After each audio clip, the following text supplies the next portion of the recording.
This is my rifle. There are many like it, but this one is mine. It's mine, I said. Don't touch it. Leave it alone. Hello, everybody.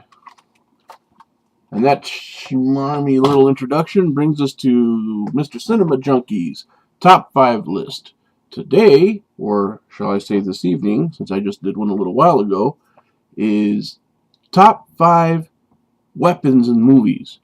Specifically guns. Not just swords and axes and chainsaws and stuff like that. Guns. Firepower. The stuff that made Charlton Heston famous. So, without further ado, I would now like to share with you my top 5 list of guns in the movies. And my dog is whining like a big sissy. I should just name him Charlie. Anyways, and this one did spout off some ties for the honorable mention. 3 of them this time. So, tell me what you think about this list. Again, starting from 5 to 1, 1 being the top dog. Hear that, dog? Top dog. Sorry about that. Okay, first off, number 5, in the coveted number 5 position, is the GE M134 minigun handheld. It was used in the movie Predator. Ventura carried it. It had like 6 barrels. Spins, used an electronic battery pack. It mowed down everything. Awesome gun. Now I'm starting to wonder why I put it in the 5th position. That shouldn't have been in the 5th position. That should have been in the 3rd position. But too late now. I already said it, so that's 5th position.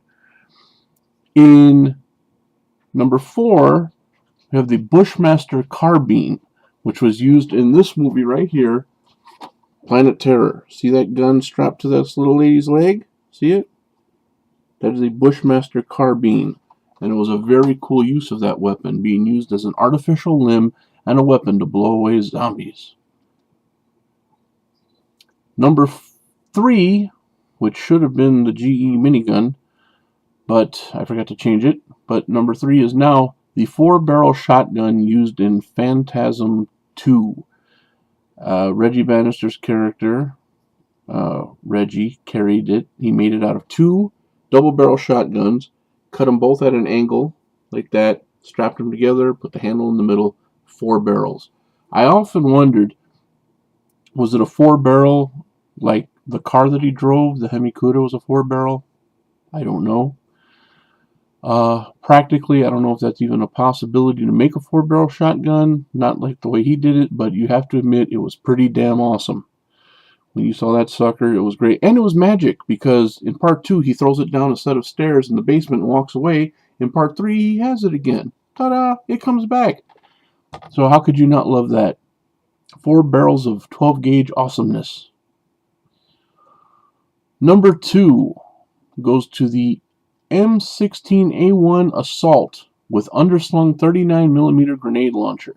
Where's that gun from? Scarface. It's the gun Al Pacino used at the end. Say hello to my little friend. That was his little friend. The 39mm grenade launcher was actually scaled down from a 40mm grenade launcher so that it wouldn't fall under the same limitations that the 40 fell under. Something to that effect. So they turned it into a 39mm grenade launcher. Still, very cool gun. Something you would want in case of invading Cubans, Colombians, zombies, or noisy neighbors. And number 1 goes to an icon. You want to take a guess? I'll let you take a guess. Guess you didn't feel lucky, punk. It was the Smith & Wesson 44 Magnum used by Dirty Harry, Harry Callahan in the movie Dirty Harry. It's a very simple weapon. It's a 6-shot 44 Magnum. It can blow your head clean off. But it's an American icon. You knew when you saw Dirty Harry, you knew that the 44 Magnum was going to get used. Later on in life, he used a 44 Magnum Automag, which it wasn't the same. You want a wheel gun, a 6-shot, and he had it, and that sucker meant business. The 3 ties I have for honorable mention, and one of them made it just because it looks cool, but it's not really an operative piece. But you have the sawed-off double-barrel shotgun from Mad Max. Mad Max's weapon of choice on the Badlands, the Outlands. That was a cool gun. It didn't make the list only because you really didn't get to see it in action as much as you should have. And when you did see it in action, it wasn't that impressive, but it was a very, very cool looking gun. I think at one point he tries to fire it with some old shells and they just kind of go and flare up. They don't do anything. But still a very cool weapon. Yes, sissy, what do you want? He's in major heat, man. He's crying because my female dog's on the other side of the fence and I won't let him out.